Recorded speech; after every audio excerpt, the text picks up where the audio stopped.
part of a series of public programs here at the ICA around Point to Departure, which is an exhibition in the ICA's theater that explores the condition of liminality. And it's been curated by Rebecca Heald. Getting right ahead of myself. The exhibition culminates a year of collaboration between Delphina Foundation, the ICA, Art School Palestine, and the British Council. Point to Departure actually began with a series of arrivals. 3 artists and a curator went to Palestine, to Ramallah specifically, with Art School Palestine for residencies there. And a similar group of Palestinian artists and a curator came to London to do a residency program with us at Delphina Foundation. The first iteration of the outcomes of the residencies were shown in Ramallah in January, and that work was further expanded for the exhibition that's in the ICA's theater, which coincided with Shabak, London's Festival of Contemporary Arab Culture.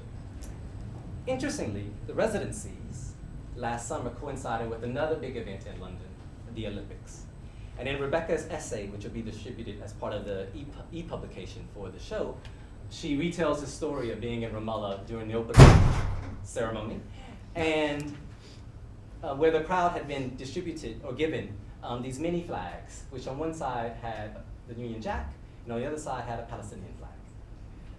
That brings us to tonight's discussion about cultural exchange, which is important to us at Delphina Foundation and the ICA. In terms of Delphina Foundation, for the last 6 years, we have been facilitating artistic exchange with the Middle East and North Africa, which is a continuation of 25 years of supporting artists through residencies, and indeed our future, which sees us expanding our space in London as one of the largest international residency programs in London. Within our work, cultural exchange has often been debated. The notion of cultural exchange and the issues to do with the politics, but also the power dynamics between East-West, North-South collaborations, and also the sources of funding and where those sources come from and why they're directed into cultural exchange. And also the problematics and mixed messages that we often get when one side of the government says, we love what you do, and the other side of the government rejects the artists in their visa applications. So certainly Point to Departure was also debated as a group among the residents, among the institutions involved, in terms of cultural exchange and also a rejection of nationalist narratives in regards to the UK and to Palestine, in lieu of seeking more personal narratives. After all, just as the Palestinian artists coming to London did not want to be defined by the separation wall, the British artists going to Palestine did not want to be defined by the Balfour Declaration. At the same time, we've also seen many positive aspects of cultural exchange, mutual cultural exchange, on artists, on curators, on communities, and on institutions. And indeed, the institutions involved with this project, which came from different cultures and different types of cultures. Even the ICA and Delphina Foundation, separated by only a 10-minute walk, have very different cultural styles of working. But tonight is not about us, and it's not really even about Point to Departure. It's a much larger and wider open discussion and debate about cultural exchange. And this series of events is part of a much larger program that's been supported by Caspian Arts Foundation, which is a nonprofit organization that supports and promotes arts and education, and in particular, a scholarship program for young students from the Middle East and North Africa. I'll just plug 2 more events. Tomorrow night, there's a curatorial tour by Rebecca Heald at 6:30, and on Friday, there's a Culture Now event with Jacqueline Rose and Mignon Nixon. So, now my duty is to welcome our panel and to also introduce them. It will be moderated by Mark Rappolt, who's in the middle here, who is the writer and editor of Art Review.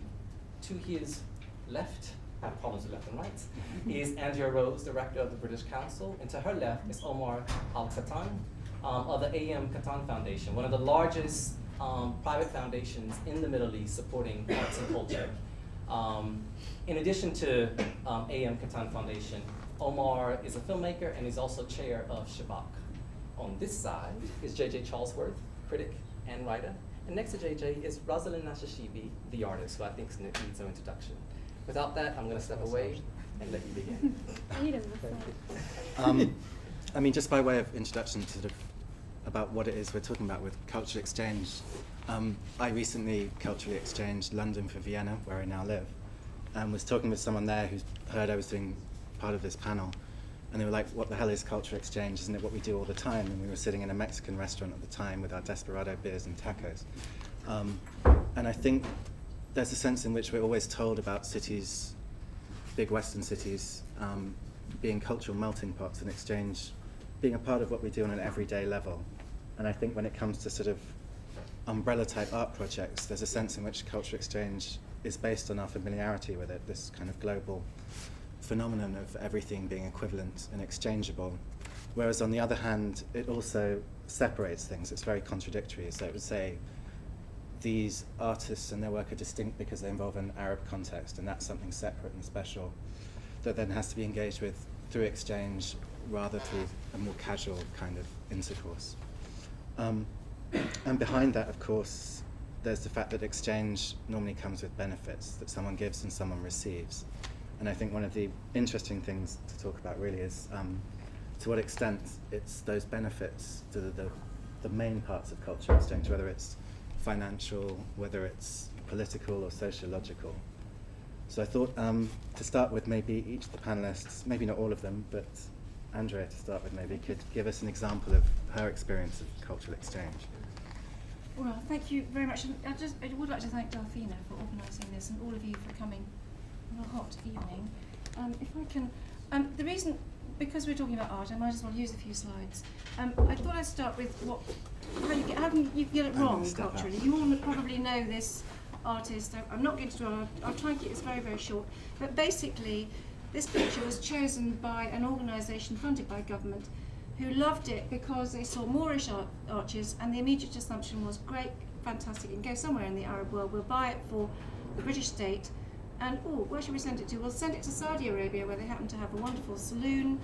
It went out there, and this was a long time ago in the days of the telex machine, which you remember it used to be like a little jackdaw knocking away in your office.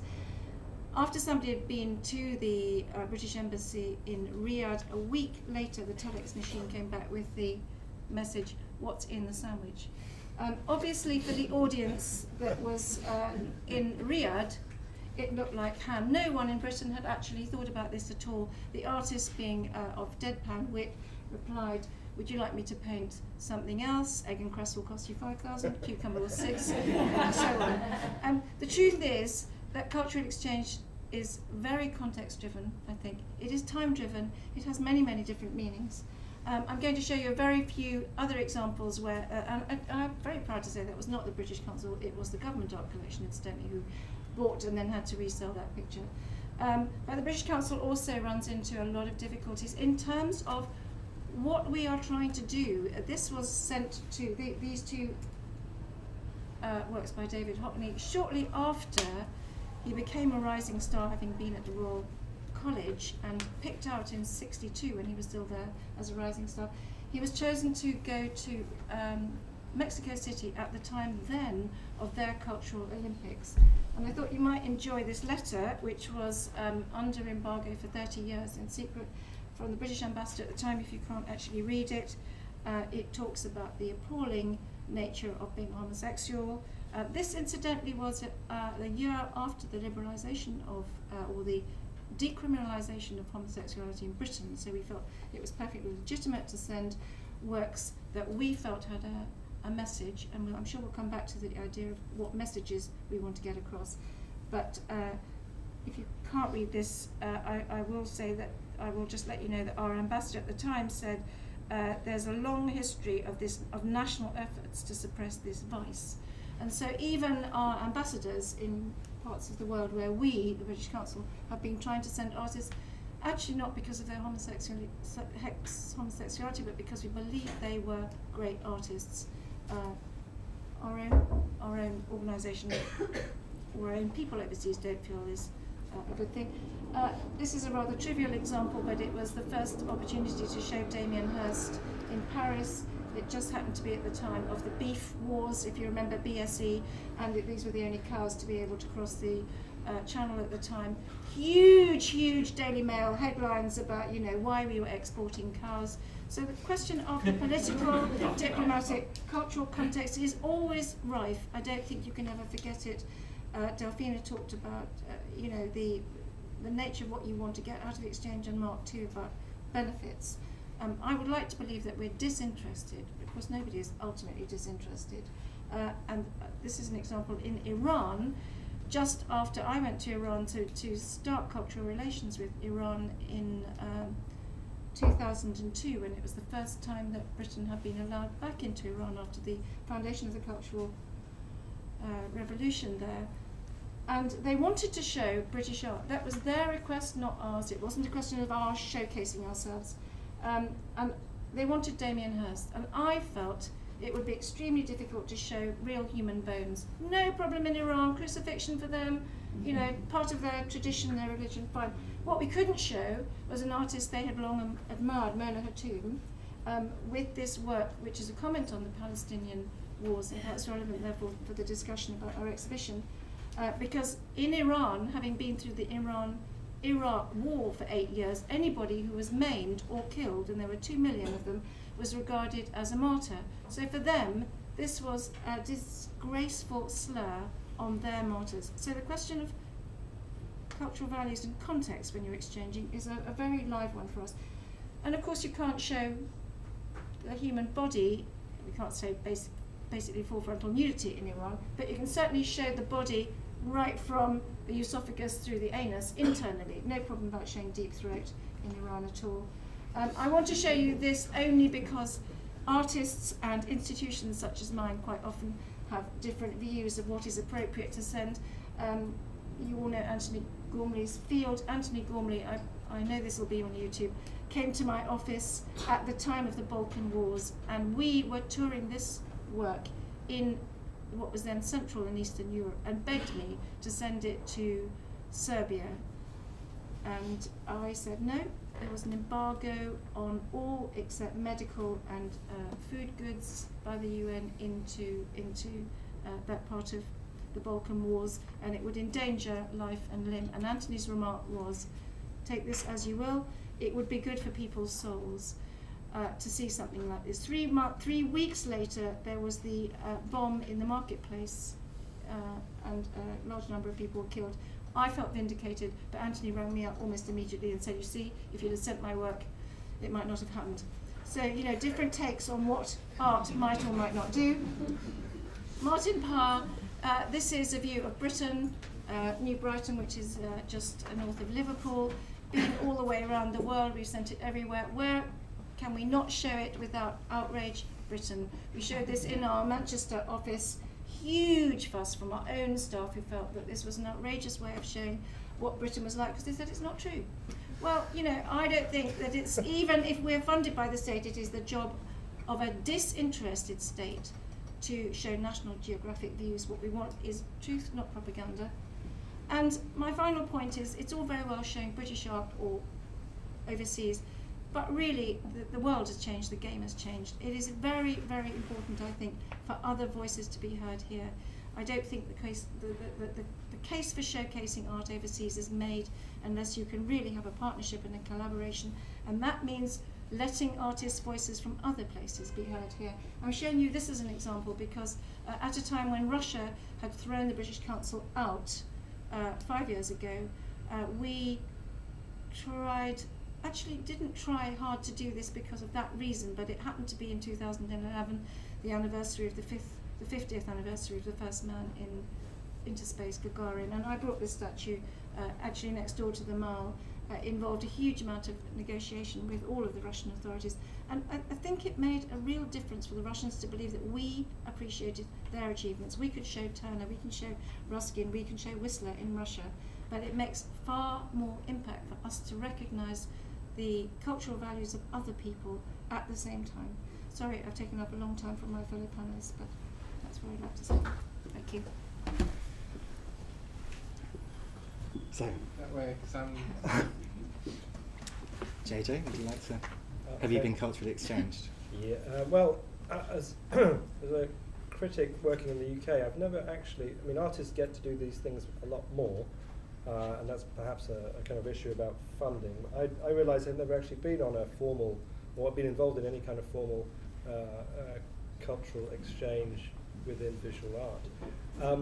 But I do realise that very early on I married an Israeli, And when I got to know the Israeli art scene, it was an art scene completely obsessed and or very much tied and orientated towards European and American contemporary art. And so there's already something which I kind of noted there, was that the issue of what it means to be to assign difference to oneself and to those that you correspond with or dialogue with is deeply a matter of intention, culture and politics. It's not pre-given. It's something which is can be relatively fluid, or at least open to change and open to context and condition. I say that also partly because I noticed that I've been to see a very good show, I thought, at David Roberts Art Foundation, which is currently, I think, still on, called Friends of London, which is a very interesting archival exhibition done relatively, not very, very well done, and with very few resources, in fact, kind of assembled, but it's effectively a show that catalogues a very minor moment in the history of the London radical art scene, or the kind of, it's hard to kind of describe it, the art scene, the alternative art scene in London in the early 1970s, late 1960s and early 1970s, when it happened to be the case that a number of artists from Latin America, for various reasons, fetched up in London because of the number of, because of the political situation that was emerging in Mexico, Argentina and Chile between sort of 68 and 72, 73. What's really remarkable about that show is that the type of art which is presented has very little sense in which it's kind of culturally or geographically located. That's to say that these artists were part of already a very kind of open and migrant and nomadic, effectively counterculture within Western Hemisphere art, as it were. A set of relationships which between art centres in Europe, London, Paris, New York, and scenes in Sao Paulo, Buenos Aires, and so on. And what's interesting about that example is that it presents the possibility, or presents the historical actuality of artists from different parts of the world, from different cultures, from different nationalities, all identifying themselves according to each other rather than where they come from. That's to say that these are artists who operated in that kind of very peculiar international artistic cultural scene that came out of Fluxus, that formed itself around kind of nascent or emerging conceptualism, and which, of course, because of the relationship between Latin America and Europe, particularly around the strand of post-war constructivism or neo-concrete art, which has its roots in Europe, pre-war modernism in Europe, partly because of a history of exile, emigration, and so on. You found yourself in a situation where you were looking at a show that simply does not correspond to contemporary notions of exchange, defined by criteria of culture, by criteria of cultural identity. So, in order to kind of just point that towards this discussion, it strikes me that what I'm interested in is flow and openness within exchange, and that I think cultural exchange is going to happen because difference exists. I'm a multiculturalist, but only in the sense that I think you should be interested in the best that every culture has to offer, and finally it will end up as one kind of culture. I'm not interested in identitarian multiculturalism where everybody privileges each other's difference. I find that a bit of a roadblock. But the point being, I think that there are two kinds of a cultural exchange that one can talk about. One which is highly formalized and is effectively the plaything of other agendas, politics, economics, and the diplomacy which comes out of that. And there's another thing which is a kind of, I don't know, it's not quite utopian, but it's a kind of optimistic concept of internationalization. I mean, it certainly needs to be said that we need more of that at a time when actually controls on migration, controls on the possibility of exchange between cultures is actually becoming more and more formal, because it's becoming more and more administered by states that wish to spend their time keeping people out of countries rather than letting them cross borders. So an example like the David Roberts Art Foundation show, Friends of London, is remarkable because it shows London to be a place where people were coming and going very easily. And when you think that this is supposed to be the 70s, when we're all supposed to be British and racist and xenophobic and everything, the curious aspect of it is that the possibility for movement and exchange was much more informal and spontaneous than it possibly is now. So those kinds of issues, I wouldn't mind kind of developing a bit further. Anyway, there we are. Maybe it's time to bring Rosalind in. Yeah. I mean, how do you feel when your work is framed in terms of your cultural identity, as opposed to sort of being taken as a sort of coherent object in its own right? I don't think I've really found that. I've sort of been subjected to that. I mean, very early on when I did Beck's Futures here, 2003, there was a lot of interest because my name's Palestinian, my father's Palestinian, my mother's Northern Irish, and I'm from England, born in England. There was a lot of interest in the idea that this here was a Palestinian artist, and because I'd grown up here and I don't speak Arabic, although I have visited Palestine many times, I didn't feel that that was my identity. Obviously I couldn't. So I sort of at that time avoided anything that kind of bracketed me in that area, probably to a quite extreme degree. But now I wouldn't, because I'm more confident in who I am and what I do. So I'm open to different aspects of my identity, and I think that identity is this sort of never-ending kind of question. So yeah, when there was a lot of media interest around that moment, I felt I had to sort of avoid all those projects that came up, whether they be in Lebanon or different. Or Channel 4 came to me at one point and asked me if I would be a kind of news correspondent, but just go and film people's lives, and it would be on Channel 4 News and this kind of thing, and I rejected all of that. But yeah, I'm much more open to not worrying about these things anymore. You don't worry about the confusion between who you are and what you do in some ways, or do you keep those things? Do you think those things are one and the same as an Who artist? I am and what I do. Yeah. I mean, there's always just this huge space, I suppose, between what I think about who I am, what my life is, and what my work ends up looking like, and that's also in play. I mean, I guess I've had some experiences one experience certainly similar to what Andrea was talking about when I was in Sharjah Biennial, 10th Sharjah Biennial. I made a work which had photographs of men sort of from the waist to the thighs, but they were clothed, so images of kind of jeans, men's kind of legs and crotches, as part of the work. And nothing sort of came up about it, had the opening, and then it sort of, I don't know if it was a few weeks later or some little bit of time later, I heard somebody I knew had been and gone in and there were no images there. And I subsequently found out that there was a work next to mine that had caused a big scandal in the Sharjah Biennial, which was a work, I think, commenting on Algerian culture rather than Emirates culture, which had graffiti that was of a sexual nature and of a religious nature, kind of side by side.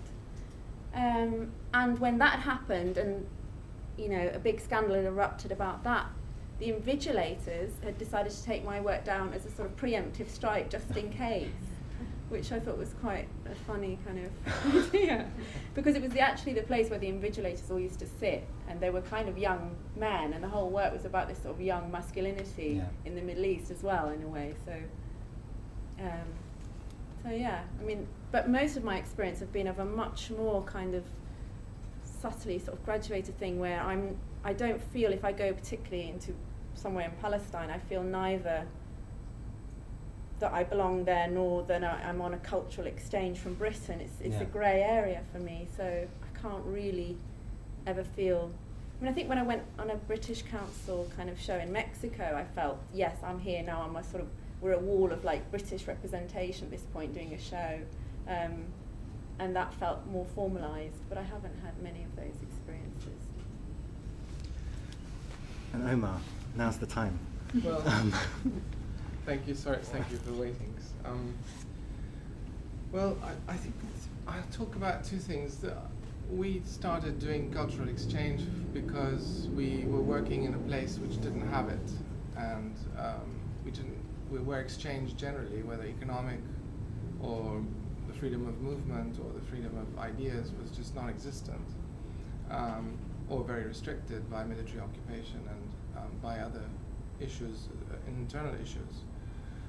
So for us there was really no question about the need for this, and that maybe naively that this is bound to be a beneficial process that will open a society up to new opportunities, that will allow people to travel and to meet other artists and other colleagues and other professionals, and to develop their own skills. So we kind of saw it as a process of cultural, economic, social development, wrongly or rightly, I don't know, but I think rightly in the sense that it really is it's a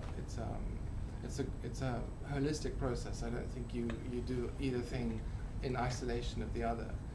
And I think Aaron used the term the balance of power is very much in our minds when we do this, because we're obviously dealing in a world which is where especially young people feel extremely disenfranchised.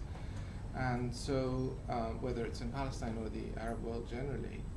And so it almost seems indecent or immoral even to question whether this is a positive or a negative thing. That of course it's a positive thing to be able to provide opportunities.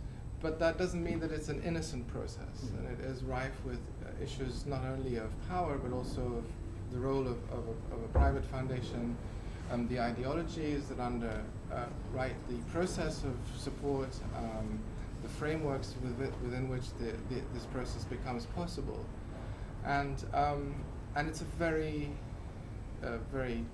complex process. But I have no question in my mind that it's an extremely positive one.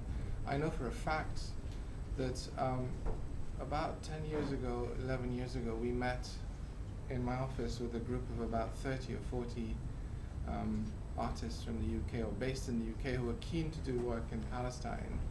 And the resulting energy from that, and I don't think it's just that meeting, but it's the resulting energy has been fantastic in the sense that in a way it's kind of the background to this exhibition. Without that energy and that meeting point, I don't think those exchanges would have been possible. The key is to really have the intellectual rigor to look at the artwork in its context and also as artwork, and to try and distance yourself from the kind of process. I think you called it the formal process, but it's actually not just formal, it's logistical really, because you have to get these things to happen for them to happen. And somebody has to pay for it, and somebody has to do the legwork and so on.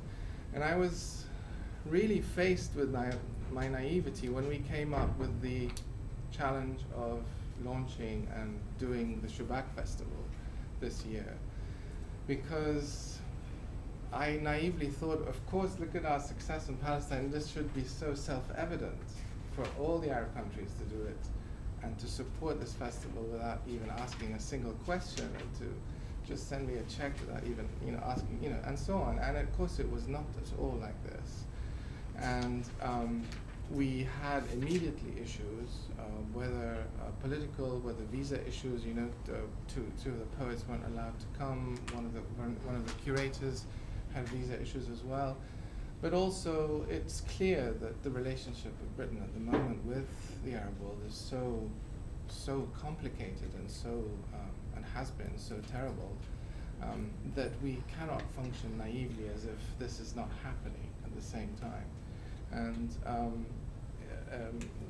one of the challenges we had was to steer in this minefield a pathway that would reinforce the positive aspect of exchange, of peaceful exchange, of equitable exchange, while also being conscious of the power relations that govern that process and the financial process.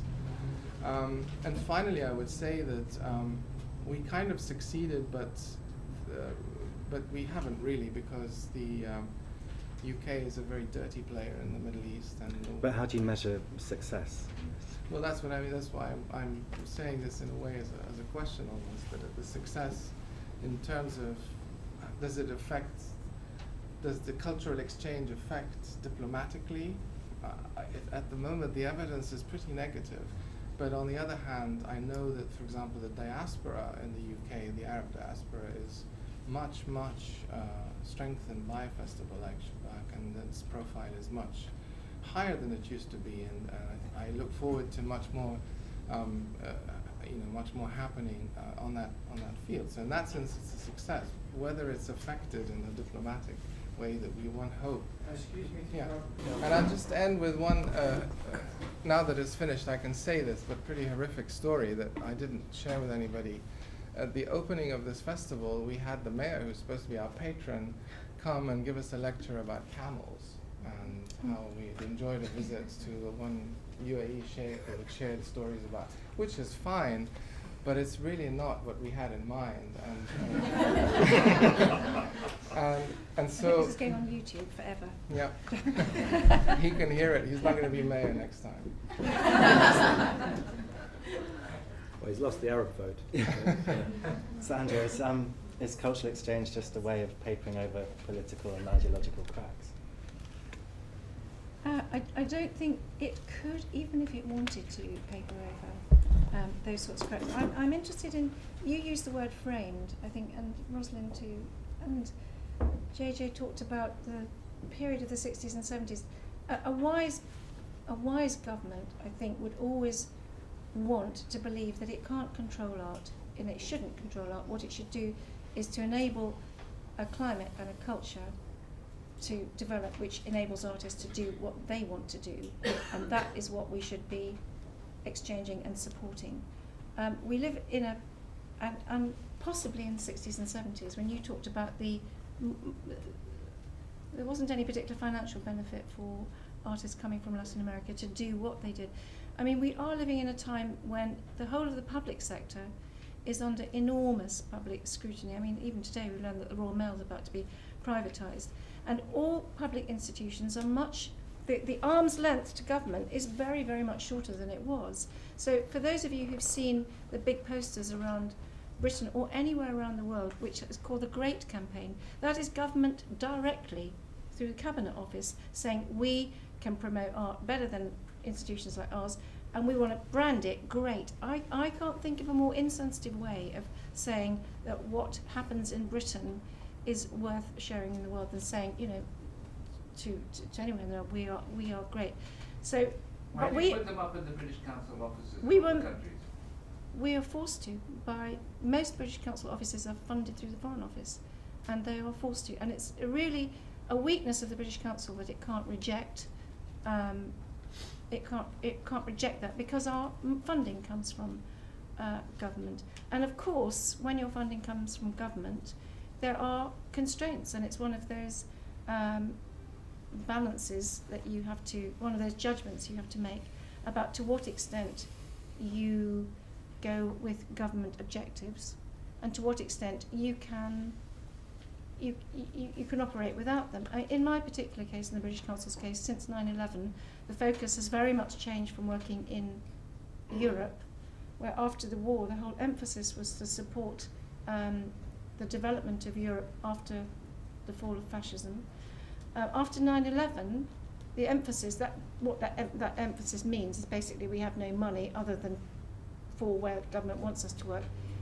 In the more globalised parts of the world, so China, India, Russia, Brazil, the Middle East and Sub-Saharan Africa, rightly I think, have the lion's share of our money, and Europe has none. But that means we must work in those countries. And you talk about framing. Yes, we have to frame to the extent that we have to work in those countries. What would be ideal is to be able to say to artists, we will provide you with the funds to go and work in those countries and do what you want.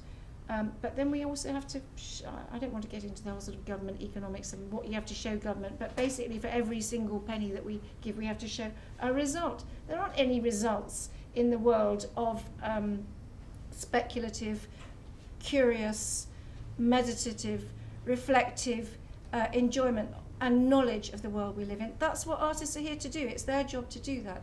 If we can encourage artists of wherever, whether it's Britain or America or Africa, to be able to do that and to share the results of that with others, I think we'd be doing a very good job. It's just very difficult to persuade government of the same.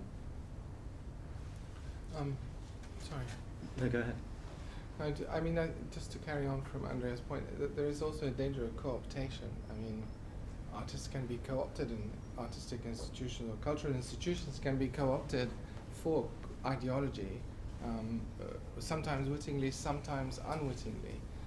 So I think that's why it's, to go back to this issue of the power relations, why it's very important, both for artists and people working in this field, writers and filmmakers and so on, to be very aware of their relationships with powerful, with their own status, their own power, because they acquire a certain power when they become known, and with the issues that they engage with. I mean, it's almost. I mean, for example, I'll give you an example.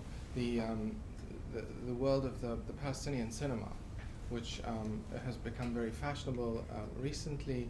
It's not always clear to me that many of the films in this cinema are actually bothering anybody, and sometimes it seems to me that they're being used as a kind of in a tokenistic way to say, oh, here, we're doing you a favor, giving you a prize here and there, you can just shut up about the rest, sort of thing. So we need to be careful about that. Similarly, there's a very long argument, and I'm not sure this is the place for it, about the pros and cons of the cultural boycott of Israel, which conflates these issues, and but again, a lot of artists will refuse to engage in artistic projects with Israelis, Palestinian artists, because of the power relations.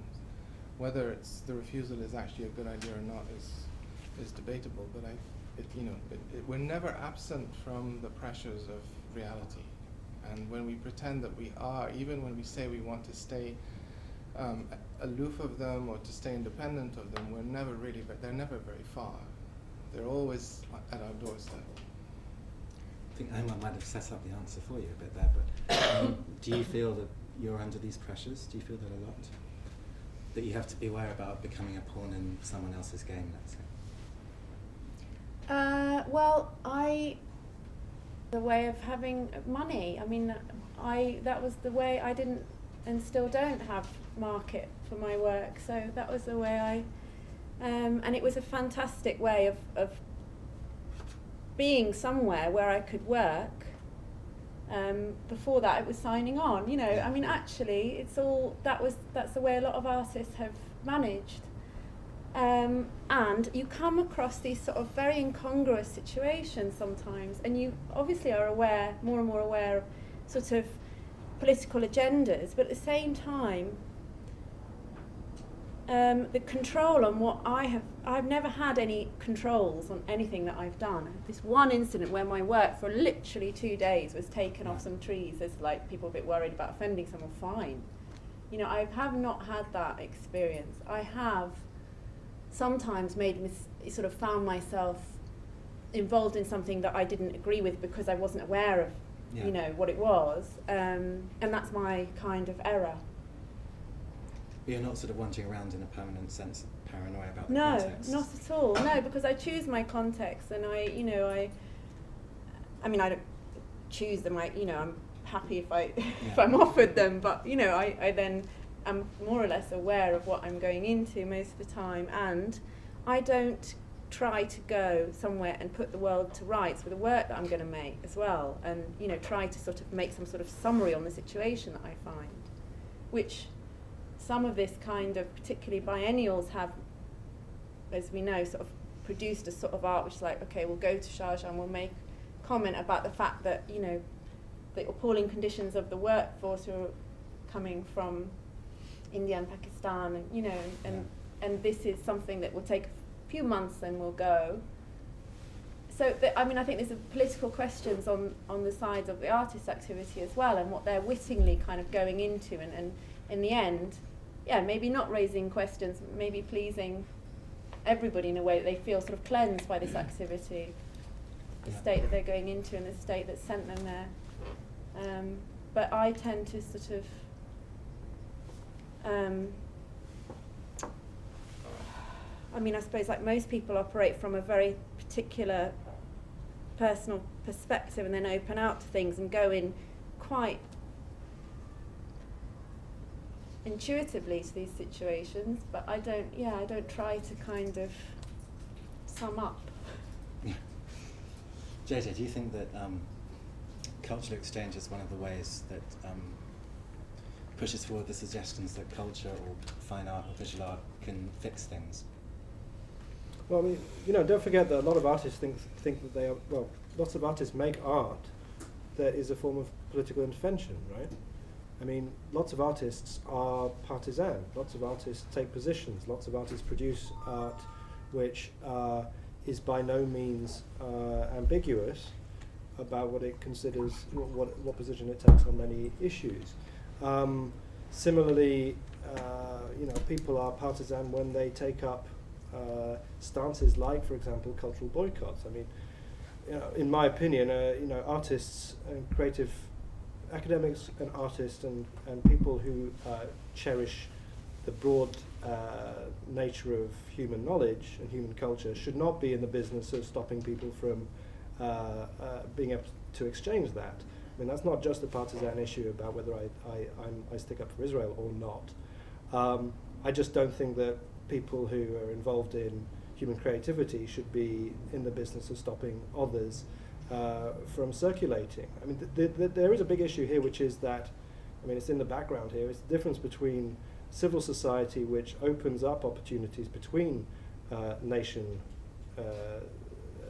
states, and nation states that handle or kind of direct the flow of exchange. Okay, there is a big difference. I mean, Omar is pointing to something quite important, which is the very distinct difference between civil society institutions, let's say the ones that retain a degree of independence in terms of their resources and their agendas, Delphina would be another one, and states and their interests and agendas, right? So that, there is an important aspect there, because it's working outside of the script laid down by state agendas. I mean, I think that it's easy to lecture other people about other countries about the lack of cultural openness, but on the flip side is that we have now one of the most onerous and restrictive visa regimes for artists there has ever been in this country, right? To the point where colleagues of mine have been campaigning, very, very kind of insistently against this awful thing that we have now, the points-based visa system, which has had quite catastrophic effects on the possibility for foreign artists, musicians, performers, visual artists, to come here at the invitation of organizations here, right? So, the Manifesto Club, which I'm affiliated with, has been doing a very good job at forcing the government to back down on the way in which it has blanket imposed its point-based visa system without exceptions for artists and academics, right? Now this is a serious issue. It is easy to talk about the lack of democracy in other countries, and it is easy to pontificate from the perspective of Western governments about our tolerant values and our love for democracy and all this stuff. But the flip side of cultural dialogue is that you need human flow. Yeah? You need the capacity and the freedom of movement for people to come and go as they please, right? And that is not something that we are particularly we can be particularly proud of at this stage, right? So that's another point to throw in there. It's not just a cultural issue. When we talk about culture, we're talking endlessly about the ways in which political, legal, institutional factors come to bear on it. So, if you, do you think one way of answering that is to also say that perhaps and I'm not making a judgment, I don't know, but perhaps the cultural sector in the UK hasn't actually engaged enough against the growing xenophobia that we've seen in the polls. I mean, maybe that's also a failure. Our failure to engage and riposte politically, to take a stand politically against, on the one hand, a political culture that's veering to the right, and on the other, a political culture in government which is veering to a greater bureaucratization of diplomatic relations. So the decisions about artists now are not made, I know this from experience, they're not made by the cultural attaché or the visa at the consulate. They're made by some machine in Jordan for Syria, Lebanon, Palestine, and and Egypt. And nobody can really appeal because these are machines that have, they have point systems. I think that's, there's, just to respond very quickly to that, there are several points. First of all, I think that, governments, our government, many governments have become increasingly Philistine about the role that culture can play, right? The big debate that we've had in this country for 10 years now around the notion of instrumentalism is actually, I think very poisonous. It needs to be continuously argued that culture is not a weapon, culture is not a tool, culture is not an instrument. Yeah? Except the problem is that every time you face down the argument, you win the argument with politicians and government, they tend to go, yes, but. Yeah, we agree with you that art for art's sake and art is great and the culture is wonderful, but it's still instrumental, we're still going to use it instrumentally. Maybe that argument is in itself faulty, because I would say that art is instrumental, or can be instrumental. Well, if it have to be. Yeah, but the point then is if it's instrumental, then be explicit about your instrumentality. Yes, be explicit about being your politicality rather than something else. I think that it's I would be very careful to talk about the lurch to the right and increasing xenophobia. It was a Labour government that cranked up immigration controls. It's also Liberals who demand controls on cultural boycotts on people they don't like. Right, so there's the xenophobia, right-wing populist xenophobia is something of a spectre, but it might be seen as something of a spectre. It is at least not. It is just as much of an issue to kind of point to the fact that liberal and left-wing commentators and and opinion formers over here are very happy to mount effectively campaigns of vilification against this or that state. Right? Yeah, but that's a different issue. Well, that's a complete. I'm sorry, that's a non sequitur. That has nothing. We're talking about the rise in the right, regardless of whether it's the Labour Party or the Tories, in the political sphere in the UK. All I'm saying is I would not just point to the idea of some kind of notional xenophobic right. There is a different kind of intolerance of a lot of organisations in this country, is that everybody kind of grumbles in the background, but then everybody kind of panics and basically welches out the last moment. Everybody I know in an arts organisation says, isn't it terrible you have to tick box, isn't it terrible all these policy agendas, but nobody actually turns around and goes, well, screw you then, right? So the fact is to that some extent, JJ, well, it answers two questions to your argument. One is you're saying, don't governments have too much power, or can't art affect governments? Answer is no, it doesn't really. I think we should be a little bit more modest about our aims. Politics, history, economics affect the way states interact with one another. What art and culture can do is slightly affect and change the atmosphere. I wouldn't be grandiose about the enormous ambitions that art alone can do. It can only do it hand in hand, I think, with other things. But also, and to answer your question, I think actually the cultural sector has done a pretty good job by standing up to what might have been much larger cuts to the DCMS's budget. And that has been not the politicians, it has been our cultural leaders who've actually made an enormous difference by not so much instrumentalising, but pointing out the benefits socially and to civic society about the arts in general. So while on the one hand I think we can't say, if we had more art it would change so we wouldn't have wars, which is sort of simplistically boiling down part of this argument, it can't. But I think if you think of societies where there is almost no access and there is no funds to help artists, you might think of Romania 30 years ago when it was an entirely closed society. I don't think it's so terrible that governments have funds if they use them wisely. But we are in a very changed position. Actually, we're talking about governments, but there's an enormous, I don't need to tell you, enormous dynamic from the grassroots. Exchanges happening at every possible level. people to people and independent of government through internet, through all sorts of the flow mechanisms that you're talking about. And I think Rosalind's right. If our artists are far too canny and sensible, I think, to be bamboozled into thinking they're going to be stooges of government if they accept government funding overseas. Most artists I've known who've taken our shilling do with it as they want, and that's how they should behave. And there's a question there. I'm sure British Council's pivotal in the whole exercise. I'm also sure, though, that they should have a good endowment, lots of money, and they should have lots of people like you who've been brave and courageous and pinpointed the good things that the British Council has done. But as someone who's been labelled twice as politically unacceptable, once when I went to China in '82, and I was in the company of Joan Bakewell and the director of the National Film Theatre at the time, Leslie Hardcastle, and Margarita Lasky. The head of the British Council wouldn't see us because we were politically unacceptable. What was the reason? It was because the only way we could get to China in those days was through the China-Britain Friendship Society. And they were an organization the British Council couldn't deal with. Therefore, all of us, great terrorists of some kind, were not acceptable. Second time it happened when I went to Israel, and I wanted to stay in the American Colony Hotel rather than the Hilton where they wanted to put me. They said that's politically unacceptable. I can't answer for the sins of my forefathers. I'd have been delighted to send you wherever, but all I can tell you, I first went to China with the British Council, with the China, the UK-China, a communist organisation, the China-UK, Peter Field, you probably remember him. And things do Let me just tell some of the bad stories. change.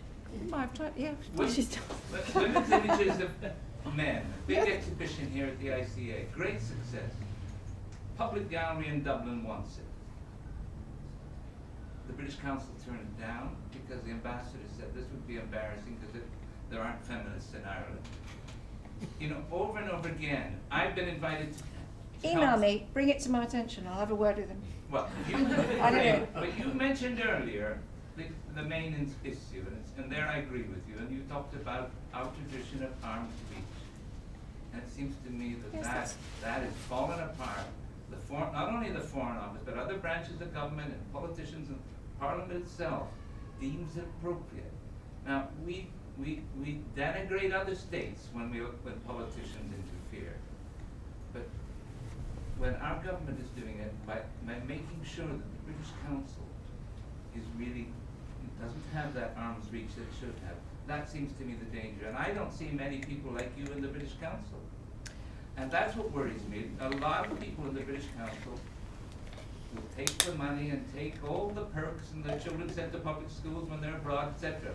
But they won't dare raise a finger to stand up for some of the things that the artists want them to stand up for. And we're talking about institutions now that are responsible for cultural exchange. And I think that is something all of us need to campaign for, is arm's reach, not only with the British Council vis-a-vis the government, but the It's national rampant theatre. in society, isn't it? I mean, you know, what government has so-called divested itself directly. I mean, we were part of the Foreign Office, but are no longer. We're a Quengo. But actually, look at the NHS. I mean, every single branch of our civil society, where organisations which are set up for good socialist reasons are being privatised because government funding is seen to be scarce. Are being turned into trusts, and they have governors, and I can speak as a governor. So do we. The British Council is not a charitable trust. Yes, it is. It acts as a vehicle of government. You have diplomatic status abroad. But it is a charitable shebang. it is a charitable trust now.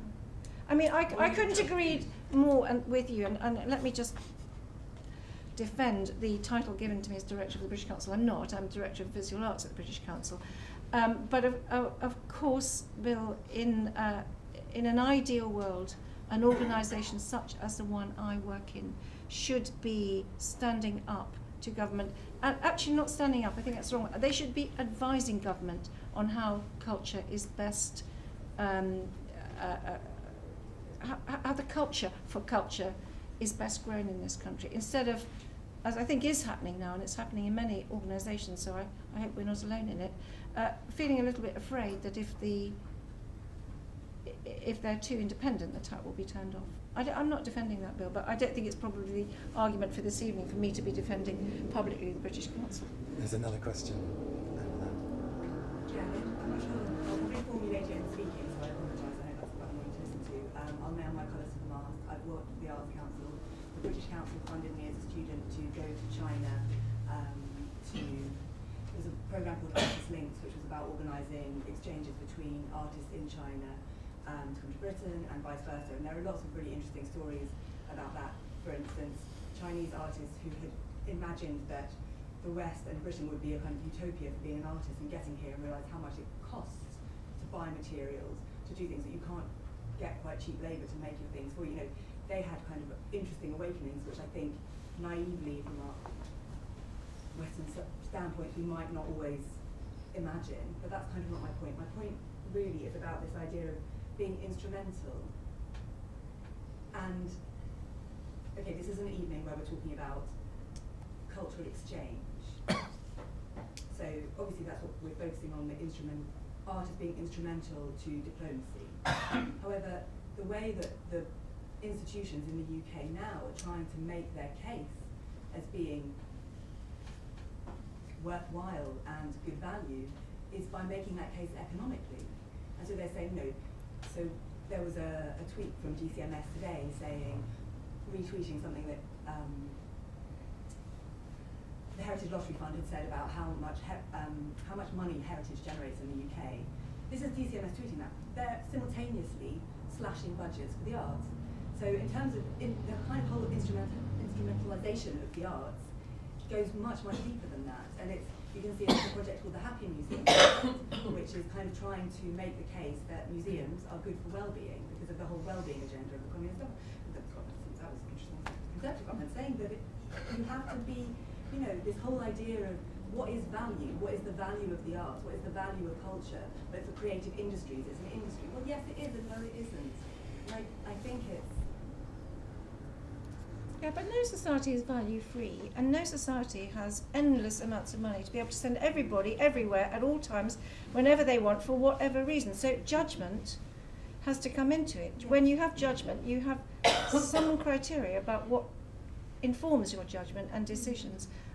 To some extent, and I agree with Omar, instrumentalism does come in. I mean, I don't think art for art's sake is the only thing that art does. I do think it has many dimensions, multiple dynamics, and again, I use the word disinterested. If organisations which hold funds can be disinterested in viewing how they allocate those funds, that is a great thing. It is very, very difficult to constantly do that when at the same time, in order to keep those funds, you have to present the sort of evidence to paymasters. The only way to relieve yourself of that is not taking government money. Then would we be a richer or poorer society? In my own institution, for example, where a great deal of income is generated by teaching English overseas, I think what will happen with the British Council is will become eventually a social enterprise where all of the revenue earned from English language teaching will eventually fund the arts. But I don't believe that will mean it will be value-free either. Can I just say, on the bright side, I mean, obviously they have, I mean, like all big institutions, there's the bureaucracy, which is absolutely terrible at the British Council, and there are the individuals, and I can vouch for a couple of Andrea's colleagues in Palestine, who are just amazing. I mean, who braved, you know, all sorts of dangers to make things happen for no other reason than the belief in what they were doing. On the bright side, so just to say that I think the problem here is about the form and whether the process of funding is democratic enough, whether it's transparent enough, and whether we can actually decrease its sort of bureaucratization. As we were saying before, this is one of the issues with the visa process. It's also the issues with cultural institutions. On the bright side, there's a lot of exchange going on regardless of the British Council. People are, I mean, I disagree that the culture is ideology in the sense that it pervades everything we do. It's not simply about whether we like Damien Hirst or not. And so that pervades our lives. The fact that so many people are intermarrying, there's so many people are traveling, there's so many projects happening by English people, Scottish people, British people going to the Middle East and doing projects, sometimes at their own expense, and not just vice versa, by the way. This is very important. It's happening. It's happening because people want to do it, and it'll continue happening. Now, whether that also entails economic exchange can only be beneficial. I mean, we have the right to have equitable exchange of goods, whether they're soft goods or hard goods. The problem that we face is not whether this is economically viable. The problem is that it's done in an unequal market dominated by armies that force us to do things, force weak countries to do things which they don't want to do. Who are the army? Well, the British Army, the US Army, for example, the Israeli Army. That's one of the problems. You know, so we have to be. For me, that's the problem. I just kind of, I know that you wanted to there's just one thing that I think is really interesting, and I think kind of touches on your point as well, and it's something about organisations and individuals.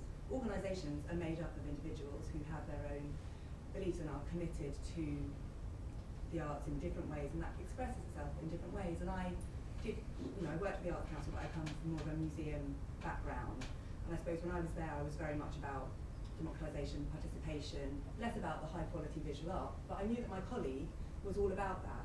So if I was the person there going, yeah, I know, but what about engaging these people? She would be there going, yeah, but frankly, that's just not very good.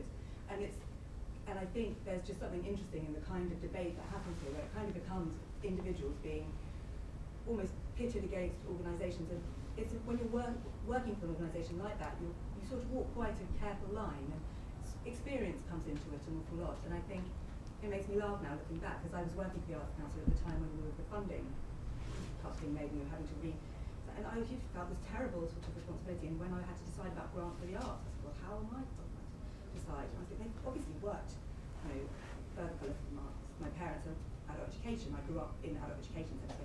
They've obviously worked very hard on their bid. Surely I should give them some money. They worked very hard. And then I'm sure if I've been there for like 5 years and not just on a maternity cover contract, 5 years down the line, I can work rubbish. I'm not interested. It's not good enough. And I think, just this kind of dynamic between organisations, individuals, money, because of course money is important, and armies, I mean, I understand, I'm working on the refurbishment for the National Army Museum at the moment, and, we're addressing very interesting questions about... Rosie took part in an art competition in the occupied territories under curfew, military curfew. Yeah. It wasn't theoretical. No, it's very, I'm not disagreeing, I'm just saying that these are things that I don't, like the culture I know more about is China, and not so much about... Can I just bring in, because in the audience, there's Kathleen Palmer and Sarah Bevan from the Imperial War Museum, and you've sent artists out to conflict areas as as a sort of regular basis, but you're not into the same sort of network of funding because you fund. I mean, has that changed, or you search for funding for every project, don't you? In yes, different. We do. It's a combination of funds. From our core funding, we enable people to go on a research visit, but the money to then produce the work when they come back, we do have to fundraise for. So it's a combined sort of approach to funding it. So what are the political pressures then that comes, or are there any economic pressure? I mean, how do you relate to this sort of conversation? I mean, I guess we're the same as the British Council. We're an arm's length government body, so 50% of our income comes from DCMS as a grant and aid. The rest of it is our own earned income. So we have to balance what comes out of that grant and aid, what projects we then pursue external funding for. But we have a funding agreement with DCMS that sets out key performance indicators that the museum has to meet in exchange for that funding. So it's not string free. It's not that we get the money and we then can do what we like with it. There is an agreement of various things that we are seeking to achieve on DCMS's behalf. wasn't there a deal with Margaret Thatcher that you got some extra money if you celebrated the Falkland War? The No. conscience of the Is woman. the short answer to that. No. Why did you get such a huge grant then, extra grant that year, to do up the Imperial War Museum? Well, that was Just before my coincidental, time, was it? I have to say. It's not what I heard And inside. I don't think that I would describe what you did as celebrating the Falklands War either. I admire your exhibition, but you did get money from Thatcher to redo the Imperial War Museum. She wanted it done, and it was a huge sum of money in the arts. That was But before I was sorry, this is working there. I slightly think going that's- off topic. Yeah. Yes, I do think that's a little off topic. I mean, I think Thank you. I would like to hear a bit more. So far, I don't feel I've been convinced that there is a good case for cultural exchange, and I'm sure there must be. But it can't be. Well, it Let's can't. vote. No, let's be clear. I mean, it's not. It's not about. I mean, you're noticing something in London going on now. There are a number of cultural institutions or foundation galleries setting up that have their roots in the Middle East. Right? There is a purpose to projecting your cultural activity internationally. I'm not, we are, in the West, we are projecting our commercial galleries into the markets of the emerging markets, the art markets of the emerging markets. Now, these are all kind of like bean counting kind of arguments. Yes, it might have a diplomatic effect, it might kind of create a bit of political goodwill, it might be economically interesting. From coming from the other side, it may be about brokering influence from emerging markets, from those countries into the old economies and polities of the West. But all right, okay, apart from all that, what's so good about cultural exchange, right? There must be some less boring reason for why people communicating each other's cultures or each other's artistic activity from where they are in the world to each other is already anyway a good thing, right? It feels like we've not really been very passionate or very enthusiastic about making that argument. I mean, I know Andrea has a lot on her plate, right? And a lot of people. All I do. I don't know how. No, but what you mean? but it's not passionate. what's What do you want to say about that? apart from it being some kind of maybe political intervention, what else could it be? No, JJ, I mean, Yeah. it's very difficult to answer that question really in a nutshell, but if I did it anecdotally, I'd say, I'd give the example of a photojournalist I know who went to Afghanistan 25 years ago, 30 years ago, to film Afghanistan before anybody really, it was during the Mujahideen, and before Britain became involved at that stage in sending its army there. And he filmed children in orphanages and was absolutely shocked by what he saw. And he adopted 3 disabled children and brought them back. He couldn't bring him into Britain because they weren't allowed visas to come back, so he went to settle in France with these children. And what he said was so extraordinary was that children who'd been brought up in Afghanistan with a monoculture, with no other knowledge or experience of anything else but the life that they led, were astonished that other religions could coexist. So I think cultural exchange ultimately must be about providing knowledge and information that there is not just coexistence, there's an enormous coincidence and crossing of different sorts of lives, and having that knowledge makes us richer people. It may sound ideological, but if I didn't believe that, I wouldn't do the job I did. I think if I lived in a monoculture where only those things which I had been born in, because I happen to be born in Saudi, I have to be a Muslim. Actually growing up, becoming adult, is learning of the complexity of all the different aspects of life and the choices you have to make if you don't offer people choices, or if you don't enlighten people about the choices that they then can make for themselves as adults, then I don't think we would be doing our job. But our real job is to make artists do that, because artists provide a view of the world which is uniquely theirs. It isn't a British view, it's an artist's view. And it represents something unique and individual. And I think being able to send that overseas is valuable because it allows other people who don't have rights to individuality and freedoms that we have, whatever the restrictions on our visas, we still have incredible rights and freedoms. And there are many societies, particularly those where our money is you may say dirigistly activated, but is directed towards don't have those freedoms. So for me, it is providing knowledge, but the knowledge of how individuals experience the world that is valuable. And it happens. There's no such thing as a monoculture. I mean, can you point me to one? North Korea. Even that. Iran. It's very arguable, and it's perhaps a very rare case where a regime has succeeded. But even that, I'm not really sure. I mean, you mentioned Saudi. That's a pretty diverse place. You don't see it, but it is. I mean, there's an ideology which wants to pretend that there isn't, but it's a very diverse country, and I know it very well. And it's diverse ethnically, it's diverse religiously, it's diverse topographically. It's a very diverse culture. But this exchange happens all the time. We would not read Tolstoy in English if it didn't happen. We would not have a lot of our publishing industry if a lot of Germans and Austrians didn't come to the UK as to escape Nazism and establish a lot of the cultural institutions and movements here, and so on and so forth. And the same goes on with other Europeans and non-Europeans who come here.